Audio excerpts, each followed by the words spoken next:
아멘.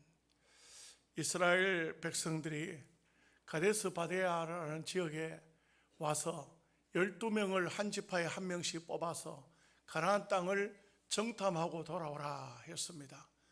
10명이 40일 동안 가나안 땅을 쭉 돌아보고 난 다음에 와서 보고를 이 민수기서 12장부터 13장에 이렇게까지 보고를 쭉 합니다.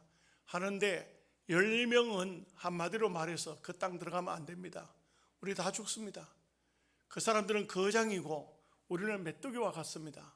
못 들어갑니다. 갈 수 없습니다. 이런 보고를 하게 되었고, 2명 여호수아 갈렙만이 하는 말이 아닙니다. 그들은 우리의 밥입니다. 우리 하나님은 우리와 함께 하지만 그들에게는 신들이 떠났습니다. 들어가면 우리는 그 땅을 차지할 겁니다. 그 땅은 비옥한 땅이요 젖과 꿀이 흐르는 땅입니다. 이렇게 보고가 되었습니다. 그런데 많은 사람들이 이 200만 명이나 되는 이스라엘 백성 60만 장정들이 이 2명의 보고는 귀넘어 듣고 10명의 보고를, 그 악평하는 보고를 받고는 그만 밤새도록 울었다는 겁니다. 우리가 망했다. 하나님께서 뭐 때문에 우리를 이곳까지 이끌어냈는가? 이렇게 하면서 하나님 원망하고 모세와 아론을 그냥 죽여버리고 싶고 막 이렇게 막 큰 문제가 왔다 이거죠.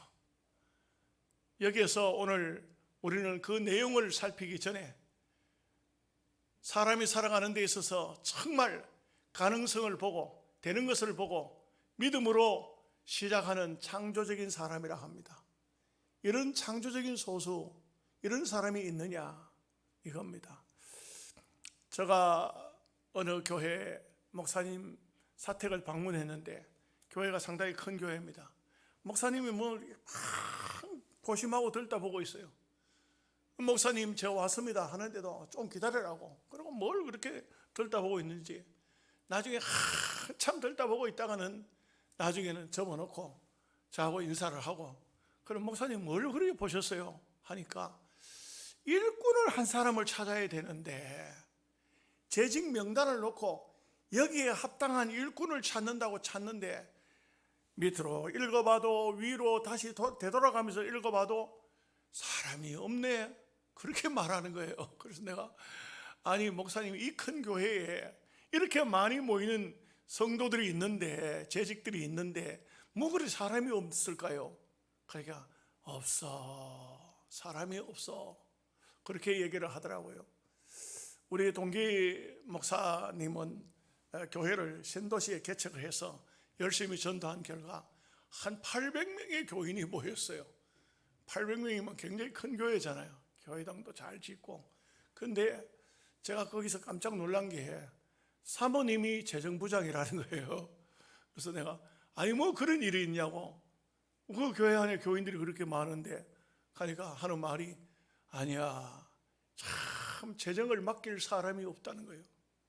800명이나 되는 거의 노인들도 없고 거의 젊은 사람들인데, 그런데도 800명의 교인 중에 재정을 맡아서 재정을 지급하고 또 수납하고 할 그 사람이 없다는 겁니다. 나는 도시교회가 이해가 잘 안 돼요. 이해가 안 돼요. 전재혁이라는 목사님이 계세요. 그런데 그분이 쓴 글 가운데는 이런 얘기도 나와요. 목사님이 개척교회를 합니다. 교인들하고 소통이 안 돼요. 목사님이 어떤 분이신지 또 목사님도 교인이 누군지 소통이 안 돼요. 요즘에는요 대도시 신개발 지역에 가서 교회를 세우면 교인들이 와요. 찾아옵니다. 전도하는 것이 아니고 전도하러 가지도 못해요. 찾아와요. 교인들이 모인다고. 어디서 오셨습니까? 물으면 10중 8구 어디서 왔느냐고 묻지 마십시오. 우리 이 교회 잘 나올 테니까 헌금할게요. 목사님 어디에 사느냐고 물어보지 마시고 목사님 열심히 설교해 주세요. 우리 은혜 받으면 이 교회 있고요, 은혜 떨어지면 다른 교회로 갈 테니까 안 나오면 떠났구나, 그렇게 아시라는 거예요. 얼마나 기가 막히는 얘기입니까? 기가 막히죠? 그런데 교회가 한창 부흥이 됐는데 무슨 이상한 바람이 막 불었어요. 교인들이 막 시험이 들기 시작했어요. 그 이상한 얘기가 무슨 얘기냐 봤더니 목사님이 사모님을 때려가지고 사모님이 친정으로 가버렸다는 겁니다. 이런 소문이 막 돌았어요. 그래가지고는 목사님이 혼자 목회를 하고 있다. 사모님 봤나? 못 봤어. 사모님 봤나? 못 봤어. 사모님은 못 봤다는 거예요. 본 일이 없다는 거예요. 그래서 이 목사님이 어떻게 하냐면 다 모이시라고, 내가 우리 가정에 여러분들이 무슨 얘기를 그렇게 하고 있는지 내가 다 안다고, 모이시라고 다 모였어요. 여러분, 저는 저 사람을 때리지 않았습니다. 교인들이 하는 말이, 그걸 어떻게 믿습니까? 밤에 때리는지 낮에 때리는지 뭐 본 사람 사람 때리는 것 같다 어떻게 우리가 봅니까? 두 번째, 집사람은 친정에 가지 않았습니다. 그럼 어디 있습니까? 그럼 어디 있습니까? 세 번째, 나는 결혼을 안 했습니다. 이게 뭔 말인지도 모르시는 것 같아. 집에 가서 생각하면 생각날 거예요. 이게 얼마나 지금 시대가 참 희한한 시대에 우리가 살고 있죠, 그죠? 어째 보면은 전혀 소통이 안 되는, 목회자는 목회자, 우리는 우리, 이렇게 돼 있는 거예요. 내용을 잘 몰라요. 그래서 창조적 소수라는 것은, 이것은 사실 엄격히 보면은 믿음의 사람들의 세상을 보는 관점이에요. 이 세상이 어떻게 움직여지고 있느냐, 우리가 성경을 봐도 그래요. 소돔 고모라 성이 멸망하기 전에 아브라함의 기도를 보면 50명, 45명, 40명, 30명, 20명, 10명, 의인 10명만 있으면은 성을 멸하지 않겠다는 겁니다. 그런데 10명이 없는 겁니다. 없는 거예요. 10명이 없어요. 10명이 없는 겁니다. 참 이런 면에서는 굉장히 두렵습니다. 그죠? 하나님께서 우리 영양서북교회를 보시면서도 10명을 찾아내실까? 여러분들 생각에는 자신 있다 할지 모르지만 하나님이 보시는 기준은 또 있을 거 아니에요. 10명 찾아낼 수 있을까? 바닷물은요, 소금기가 2.8%, 3%가 안 돼요.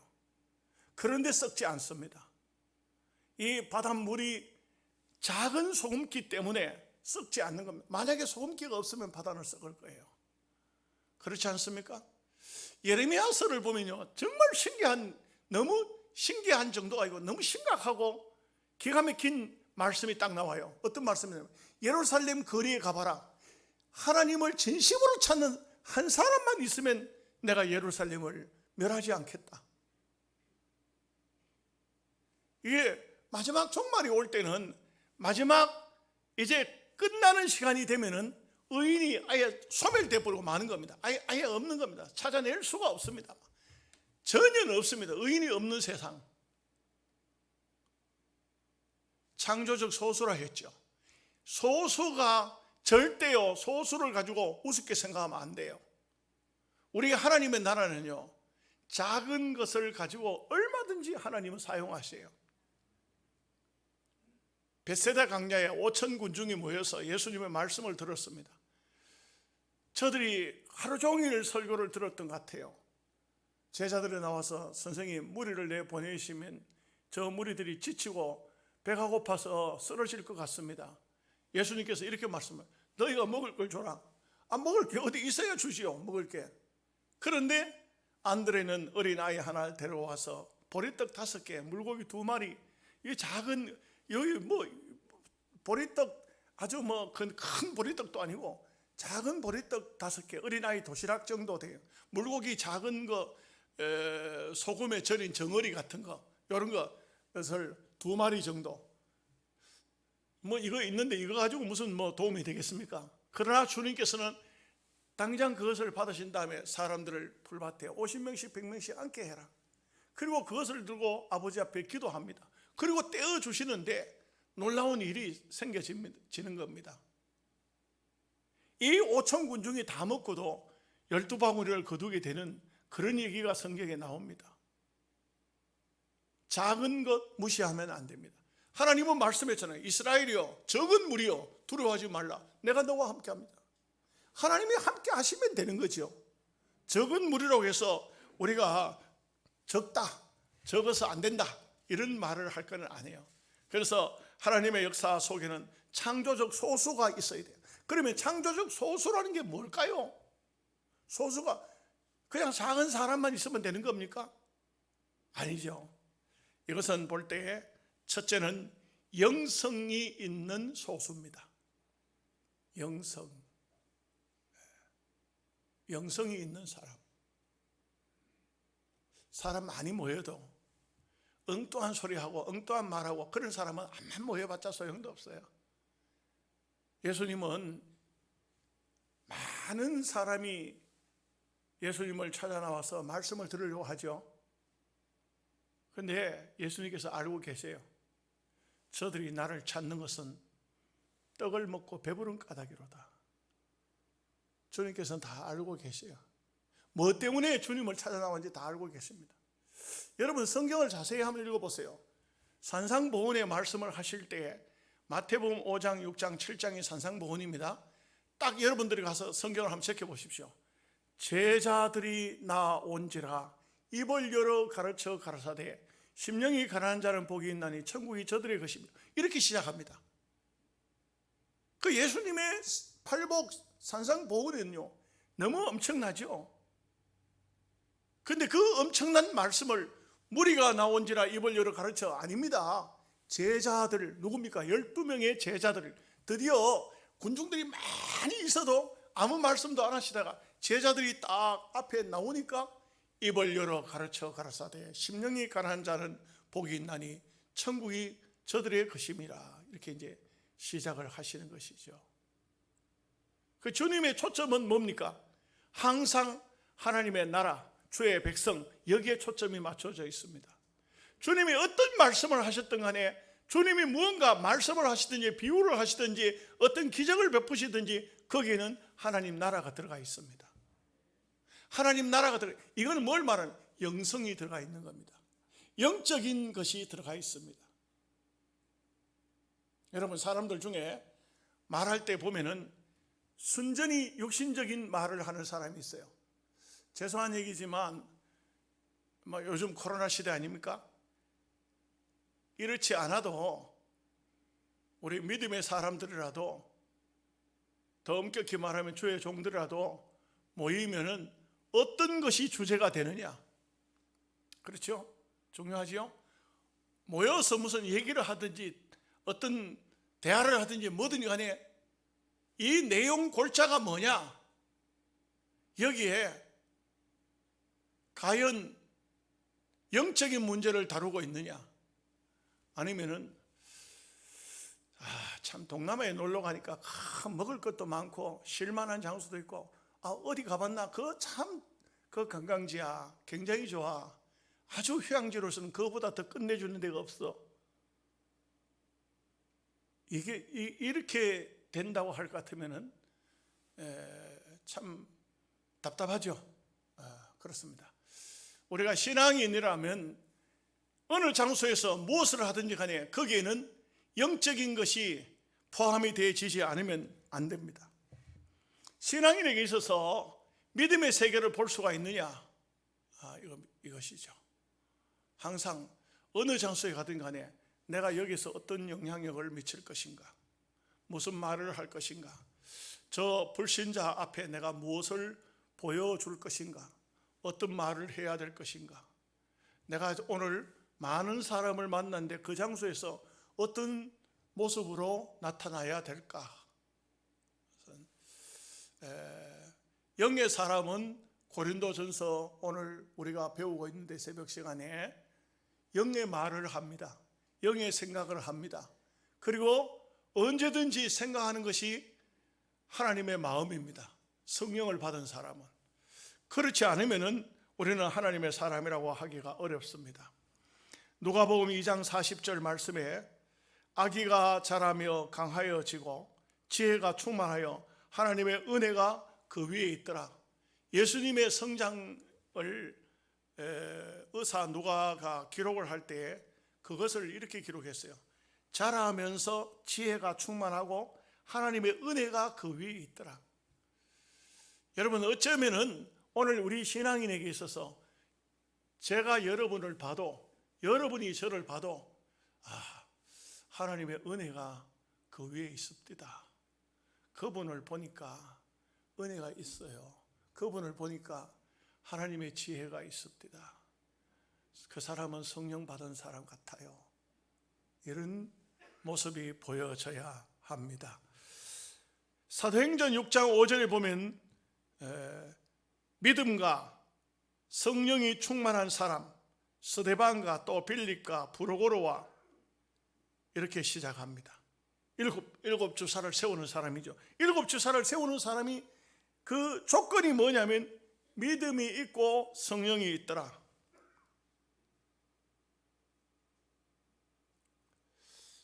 그 성령 충만하다는 것은 우리 신앙인에게 있어서 대단히 중요합니다. 그 안디옥 교회에 바나바를 파송했죠. 바나바를 파송하면서 바나바를 어떤 사람이가 딱 아주 간략하게 소개하기 사도행전 11장 24절이에요. 바나바는 착한 사람이요, 이렇게 시작해요. 바나바는 착한 사람이요 성령과 믿음이 충만한 사람이라. 참 중요하지요. 교회 요즘에 보면은 목회자를 모시겠다고 신문에 광고를 해요. 신문에 광고를 합니다. 광고를 하면은 나이는 몇 살에서부터 몇 살, 그리고 또 학교는 이렇게 되고 가족 숫자는 이렇게 되고, 심지어 어떤 교회는 사모님의 건강진단서까지 요구해요. 모든 것을 다 하는데 저는 그렇게만 하는 것은 옳지 않다고 봅니다. 뭘 봐야 되냐? 신앙 영성에 대해서 봐야 됩니다. 그야말로 성령 받은 증거가 있느냐? 성령 받은 근거가 무엇이냐? 이걸 봐야 돼요. 도시에 가면요, 영성훈련원 이런 것도 해요. 영성개발원 이런 것도 있어요. 영성훈련, 영성개발. 영성이라는 것은 여러분 훈련한다고 되는 게 아니에요. 영성은요 개발이 되어지는 것이 아니에요. 영성이라는 것은 뭐냐? 내가 절실할 때 하나님을 찾는 거예요. 하나님을 만나야 영성이 생겨요. 내가 하나님을 직접적으로 만나지 못하고 무슨 개발을 시켜, 무슨 훈련을 시켜 그런다고 되는 것이 아니에요. 우리가 하나님의 사람이 된다는 것, 하나님 앞에 영성이 우리의 속에 생겨진다는 것은, 이것은 내가 어떤 외부적인 것으로 되는 것이 아니에요. 어느 날 어느 순간인가 그야말로 절실할 때에 정말 죽느냐 사느냐 하는 이런 문제가 다가오면은 하나님을 자동적으로 찾게 되고, 찾아도 아예 거기에 목숨을 걸고 찾을 수밖에 없어요. 하나님, 나 죽습니까? 삽니까? 살아도 이제 산다면 하나님을 위해서 살겠고요, 죽는다면 죽어도 주님을 위해서 죽겠습니다. 여기 이 단계까지 들어가지 않으면 영성은 개발되지 않아요. 훈련되지 않아요. 개발되고 훈련되는 게 아니에요. 영성이 생겨지는 것이고 하나님과 나와의 관계가 온전한 관계가 되어질 수가 있는 것입니다. 제가 얘기를 하나 할게요. 1894년 7월 25일이 일본이 청일전쟁을 일으켰습니다. 청나라를 치겠다는 거예요. 우리 조선이 쑥대밭이 됩니다. 완전히 저 청나라 치러 가겠다고 조선으로 일본군이 들어왔으니 나라가 뭐 엉망이 됐어요. 거기다가 막 콜레라가 창궐했습니다. 사람들이 막 죽어나갑니다. 이럴 때에 미국의 윌리엄 홀이라는 한 의사가 선교사로 조선을 가겠다고 그 선교협회에 얘기를 합니다. 왜 윌리엄 홀 박사가 오려고 하느냐 하면은, 그는 이 조선에 일본과 청나라의 전쟁이 벌어지고 조선에 그 콜레라를 통해 가지고 수많은 사람이 죽는다는 그런 보고를 받은 거예요. 그러니 이분이 기도를 하는 겁니다. 조선을 위해서 기도하는 겁니다. 기도하는데 하나님, 조선을 불쌍히 여기서 그들을 살려주소서 하니까 하나님께서 하신 말씀이 네가 가서 그 콜레라 환자들을 치료해 주라, 이렇게 하는 거예요. 하나님의 명령이, 하나님 말씀이 자기 마음속에 떨어지는 겁니다. 그러니까 이 윌리엄 홀 박사가 자기가 갈 수밖에 없죠. 그 좋은 환경, 미국에서 의사가 되었으면 뭐 얼마나 좋은 환경입니까? 다 포기하고 북장로교회에서 의료 선교사로 파송을 받아서 조선 땅으로 오는 겁니다. 그 오는 과정이 굉장히 힘들었어요. 근데 이게 보십시오, 참 기가 막힌 것은 도착하자 조선에 있는 환자들을 돌보기도 전에 가로하고 너무 힘들어서 조선 땅에 와서 죽어버렸어요. 하나님의 선교가 실패한 것 같죠? 그런데 남편이 죽자 부인인 노제타 홀이 이 일을 시작하는 겁니다. 이 일을 시작했어요. 그리고 그의 아들 서우트 홀이 결핵요양소를 세우기 시작합니다. 남편은 죽었지만 부인과 아들이 고국으로 돌아가지 않고, 그리고 하나님의 역사를 일으키기 위해서 일을 하는 거예요. 그리고 그들이 세운 전문학교가 고려대학 의전이었어요. 고의전이었어요. 고대의전, 그리고 또 경성의전, 그리고 결핵요양소, 경남 마산에 결핵요양소를 세웠어요. 시일 있어요. 시일. 우리가 옛날에 시일, 어릴 적에는 크리스마스 카드를 보내면 그 시일을 붙였어요. 그죠? 그 우체국 가면 시일을 팔았다고. 그 시일을 서우트 홀이라는 사람이 자기 어머니 로제타 홀과 함께 만들어낸 것이 시일이에요. 그래서 결핵 환자를 돌보는 이 일들을 했다고요. 서울의 양화진에 가면은 홀 박사의 묘지가 있어요. 홀 박사 가족 묘지. 거기에 부인, 아들 그거 다 묻혀 있어요. 제가 왜 이 말씀을 드립니까? 우리가 하나님의 역사라는 것은, 하나님의 일이라는 것은 내게 어떤 유익이 되면 하고 내게 덕이 되면 하고, 그게 아니에요. 영으로 사는 사람은, 오늘 낮에도 잠깐 말씀했지만, 영의 사람들은 내가 죽고 사는 것은, 이것은 하나님의 손에 있는 것이고 모든 것을 하나님의 뜻을 따라서 움직이는 것이 영의 사람이에요.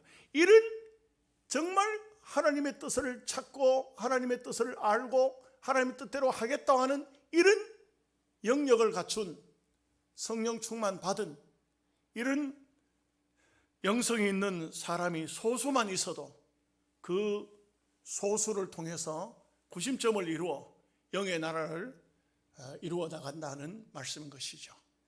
그래서 창조적 소수라는 것은 영성이 있는 자, 영성이 있는 사람입니다.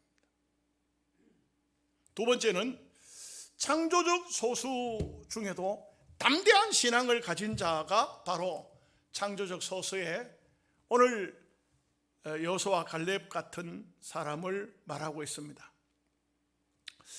구원을 받은 성도라면 두려울 것이 없습니다. 구원에 대한 확신, 이것을 가지면 죽음에 대한 두려움이 없습니다. 시편 31편 24절에 여호와를 바라는 너희들아 강하고 담대하라. 심리학자 토리 히킨스라는 사람은 두려운 사람은 나무만 보지 전체 숲을 보지 못한다, 이런 말을 했어요. 영국의 역사학자죠, 카라일은 어떤 위험한 일에 처한다 할지라도 하나님께서 함께하는 사람에게는 죽음도 두려워하지 않는다. 아주 막 죽음도 두려워하지 않고 그냥 저돌적. 성경 말씀으로 보면 잠언서 28장 1절 말씀에 악인은 쫓아오는 자가 없어도 도망하나 의인은 사자같이 담대하니라. 우리가 정말 창조적 소수라면 가다가 힘들면 물러앉고 이런 게 아니에요. 주저앉고 이런 게 아닙니다. 에베소서 6장 19절에서 20절 말씀에 바울이 이런 말을 합니다. 또 나를 위하여 구할 것은 내게 말씀을 주사 나로 입을 열어 복음의 비밀을 담대히 알리게 하옵소서 할 것이니 이 일을 위하여 내가 쇠사슬에 매인 사신이 된 것은 나로 이 일에 당연히 할 말을 담대히 하게 하려 함이라. 바울이 자기의 말을 하는데 내가 하나님 앞에 복음의 사신이 되어서 어디 가든 간에 담대하게 말을 할 수 있는, 담대하게 복음을 전할 수 있는 이런 마음을 달라고, 그런 마음을 가지도록 해달라고 기도해달라 이 말이에요. 주의 종은 그래야 돼요.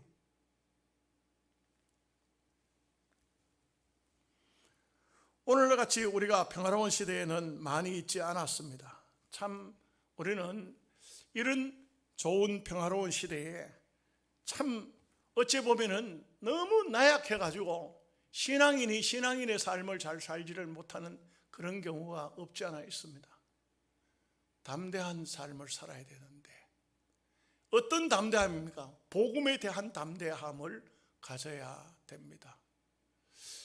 그 김복규 목사님이라고요, 총회 전도학교를 했어요. 전도학교 교장을 했어요. 제가 영양에서 전도학교를 다니는 게 굉장히 힘들더라고요. 월요일 날 공부해요. 월요일 날. 그래서 주일 한 15년 전쯤 되는 것 같아요. 주일 날 그 주일 다 마치고 그리고 월요일 날 일찍이 가야 그 전도학교에 들어갈 수 있어요. 전도학교에 들어가서 공부를 하고 내려오는데 굉장히 힘들고 피곤하더라고요. 그런데도 그 전도학교에 공부를 했습니다. 등록을 했으니까 공부를 해야 되죠. 그랬는데 이런 얘기를 하시더라고. 그 김복규 목사님은 그분은 생활 삶이 전도예요. 전도입니다. 말 그대로 전도입니다. 어느 식당에 가서 밥을 먹더라도 여기서 내가 어떤 사람을 전도해야 될까, 이거밖에 밥을 뭘 먹어야 될까, 그런 게 아니고 어떻게 어떤 사람에게 전도를 해야 될까, 이것을 생각하는 그런 분이에요.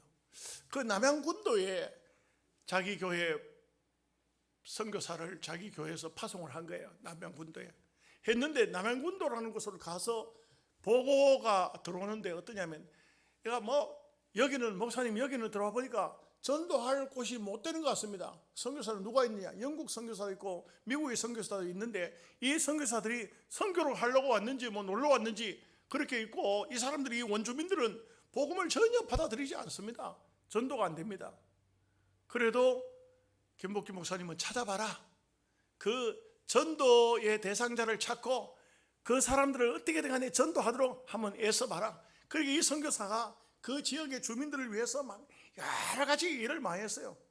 여러 가지 일을 많이 하고 목사님에게 말하자면 본국의 목사님 이거 뭘 좀 해주면 좋을 것 같습니다. 그럼 길도 닦아주고 담도 해주고 별걸 다 했어요. 아무런 관심이 없어요. 이 사람들이 고마운 것도 모르고 아무것도 몰라요. 전도도 안 돼요. 한 명도 전도를 못 해요. 여러분, 이분이 1년 동안 하고 난 다음에 어떻게 하겠습니까? 한 명도 신자가 없는데 돌아와야 되죠. 실패했죠. 전도가 안 되죠. 그래 돌아오려는데 목사님이 돌아오지 말라는 거예요. 본교회 목사님, 당신 선교비 줄 테니까 거기서 그냥 선교해라. 아니 목사님, 선교가 안 됩니다. 안 됩니다. 1년만 더 해라. 2년 했어요. 2년 동안 한 명도 전도를 못 했어요. 그러니까 목사님 이제는 돌아가겠습니다. 그 목사님이 하시는 말씀이 1년만 더 해보고 안 되면 돌아오느라 그랬어요. 그래서 3년을 했어요.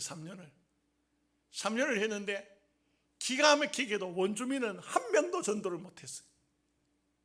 얼마나 기가 막힐까요? 얼마나 낙심천만됐을까요? 이제는 고국으로 돌아가요.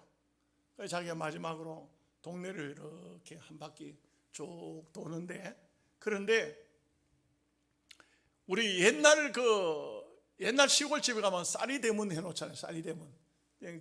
거기도 이제 쌀이대문을 해놨는데 이렇게 약간씩 집 안이 보이는 겁니다. 밖에서도 지나가면서도 이렇게 보이는 겁니다. 이렇게 보니까 어떤 사람이 흔들 의자에 앉아가지고 이렇게 덜렁덜렁 누워가지고 있는데, 눈을 감고 누웠는데 체격도 아주 큰 사람이 누워 있는데 보니까 반바지를 입고 있는데 다리 한쪽이 이게 그 남양군도 같은 데는 모기 같은 게 한번 잘못 물리면은 거기 독이 들어와 가지고 그 잘못 건드리면 덧나 가지고, 옛날에 우리도 보면 그 고약 같은 거 붙여 가지고 막 이렇게 하잖아요. 힘을 빼내고 이렇게 하잖아요. 근데 이게 덧나도 잘못 덧났어. 막 다리가 퉁퉁 부었는데 이게 병원도 안 가고 그래 가지고 있는 거예요.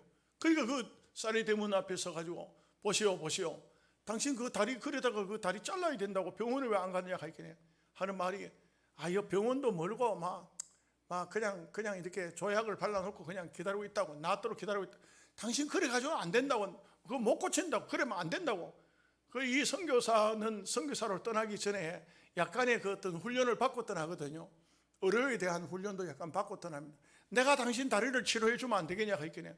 그러니까 뭐 해보라고. 자기도 기왕 안 되니까 해보라고. 그래 들어갔는데, 이 다리를 이렇게 만져보니까 막 안에 고름도 들었고 막 이 다리 살도 많이 쪘고 사람 체격도 크고, 이래 만지니까 그 속에 고름이 들었는데 막 이렇게 꿀렁꿀렁 하는데, 이 사람이 막 아프다 이게. 그러니까 이걸 뭐 어떻게 짜낼 수도 없고 방법이 없고, 그 하나님 앞에 기도한 거예요. 하나님이 어떻게 했으면 되겠습니까? 그 하나님께서 지혜를 주시는 거야. 손으로는 안 되니까 입으로 빨아내라. 고름을 빨아내라. 옆에 보니까, 난로 옆에 보니까 막 담배 꽁초 같은 거 이런 찌꺼기가 막 버리고 깡통 이런 게 하나 있는 거예요. 그걸 갖다 놓고, 그리고는 이 선교사가 그 사람의 다리를 당겨 가지고 놓고는 입을 가지고 쭉 빠니까, 이게 그냥 또 쉽게 말이에요. 한 입 가득 뚝 들어오더라고요.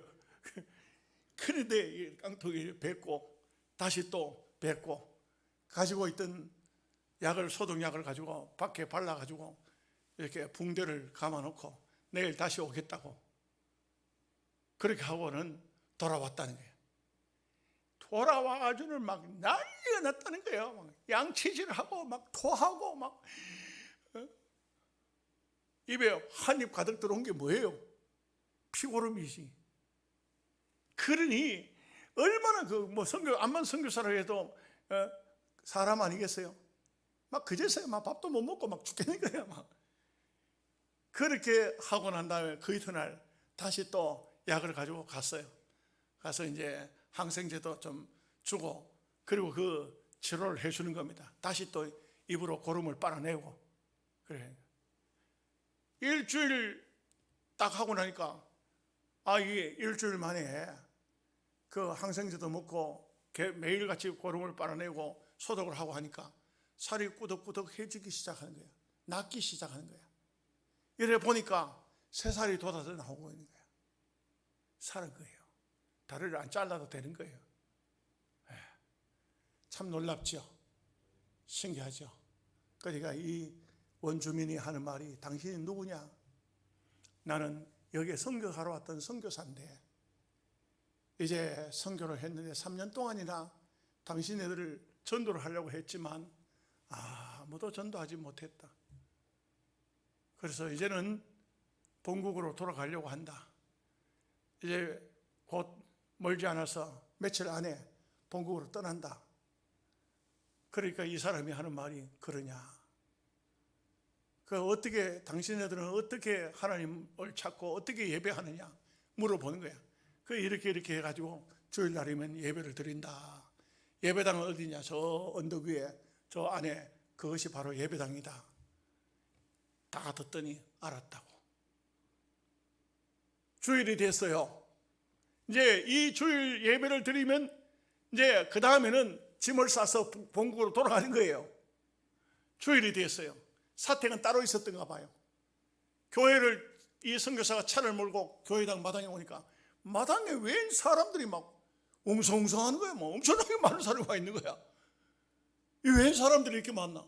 예배당 문을 여니까 그 안에는 더 많은 거야. 이게 도대체 어떻게 된 거냐?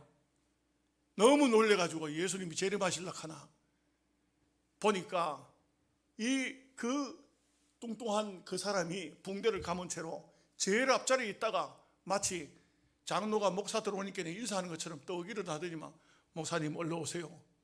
아니 이거 어떻게 된 거냐? 그러니까 제가 이 부족의 추장입니다. 추장인데 지금까지는 예수 믿는 사람이 있으면 죽여버린다 해가지고 아무도 예수 안 믿었는데 이제는 교회 안 나온 사람이 있으면 죽여버린다 하니까 다 나왔습니다. 한 명도 빠지지 않고 다 나왔습니다.